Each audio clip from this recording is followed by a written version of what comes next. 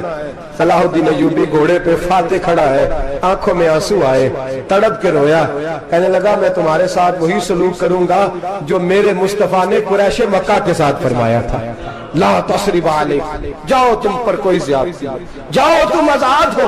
اس نے کہا تو کر کیا رہا ہے؟ کہنے لگا میں کیا کروں، میں اس محمد کا ماننے والا ہوں جس نے معاف کرنا سکھایا ہے صلی اللہ علیہ وسلم، میرے پیروں میں زنجیر ہے رسول اللہ کی غلامی کی، جاؤ تم آزاد ہو۔ اس نے کہا تم آزاد ہو، لوگوں نے کلمہ پڑھنا شروع کر دیا، اشہد ان لا الہ الا اللہ واشہد ان محمدن عبدہ۔ سارے قبیلے کے کچھ نہ کچھ لوگ مسلمان، ایک قبیلہ رہ گیا مسلمان نہیں ہوتا۔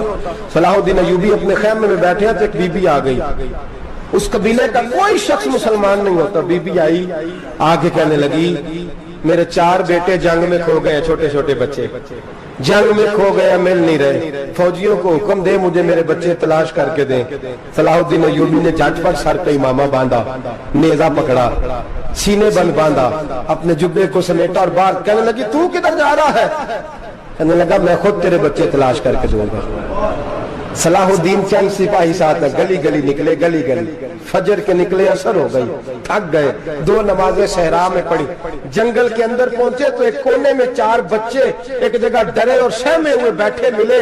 صلاح الدین ایوبی اٹھا کے لائے، ماں کو کہنے لگے تیرے بچے ہیں، نکلا اس لیے تھا کہ میرے نبی نے فرمایا بچے جدا ہو تو ماں کو درد بڑا ہوتا ہے، اور میرے رسول نے فرمایا تھا جب جنگ کرنے جاؤ تو کھیت برباد نہ کرنا، فصلیں تباہ نہ کرنا، بچوں کو ماں سے جدا نہ کرنا۔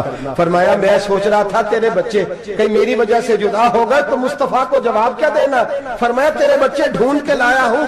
بچے ماں کے پاس آنے لگے تو ماں نے بڑے بیٹے کے منہ پہ تھپڑ مارا، کہتا اماں کیا ہوا؟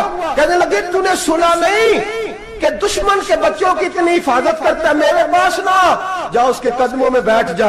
جس نبی کے غلام اتنے سچے ہیں وہ نبی کتنا سچا ہوگا، جس نبی کے نوکر اتنے کھڑے ہیں وہ نبی کتنا کھڑا ہوگا، جا کے کلمہ پڑھ لے۔ میرے دوست یہ اسلام ہے جس نے غیروں کا درد بھی اپنے سینے میں رکھا۔ اقبال کہتا ہے سارے زمانے کا درد ہمارے ہی سینے میں ہے، برما کا مسلمان ہو یا عراق، لیبیا، افغانستان، کشمیر کا مسلمان ہو، میرے دوست وہ غیر نہیں ہے، وہ تیرا اپنا ہے۔ اس کا رنگ نہ دیکھ، اس کی بولی نہ دیکھ، اس کا قبیلہ اور علاقہ نہ دیکھ، دیکھ کہ وہ تیرے رسول کا کلمہ پڑھتا ہے، وہ دیکھ کہ وہ کعبے کی طرف منہ کر کے نماز پڑھتا ہے، دیکھ کہ تیرا اور اس کا نصاب زندگی قرآن ایک ہے۔ میرے دوست کچھ نہیں کر سکتا تو دعا تو کر دیا کر، کچھ نہیں کر سکتا تو التجا تو کر دیا کر۔ اللہ کے حضور یہ تو کہا کر کہ اللہ مسلمان جہاں بھی ہیں تو ان کی مدد فرما، اللہ مسلمان جہاں بھی ہیں تو ان کی غیبی امداد فرما۔ یہ دعا تو میرے دوستو ضرور کیا کرو، سوچ بڑی کریں، جب بھی آپ بولیں، جب بھی آپ لکھیں، جب بھی کسی سے بات کریں تو بحیثیت مسلمان کے بات کریں، بحیثیت ایک نبی پاک کے غلام کے بات کریں، اپنی زندگی اس انداز میں ترتیب دیں کہ پہلے آپ مسلمان ہیں، اس کے بعد آپ کچھ اور ہیں، پہلے اسلام کی بات کریں، بڑی بات کریں، بڑے حوصلے کی بات کریں، پھر اسلام کو قوت ملے گی، پھر بیداری امت کو نصیب ہوگی۔ اللہ کریم برما کے مسلمانوں کو اپنی رحمت کی ٹھنڈی چھاؤں نصیب فرمائے، ہمیشہ مدحت خیر الانام میں گزرے۔ دعا ہے یہ عمر درود و سلام میں گزرے۔ آخر دعوانا ان الحمدللہ رب العالمین۔ صلی اللہ علی محمد۔ چنگا لگدا ہے علی والا، سونا لگدا ہے علی والا، سونا لگدا ہے علی والا، چنگا لگدا ہے علی والا، علی والا والا علی والا، چنگا لگدا ہے علی والا، سونا لگدا ہے علی والا۔ کسے بھی میدان چو،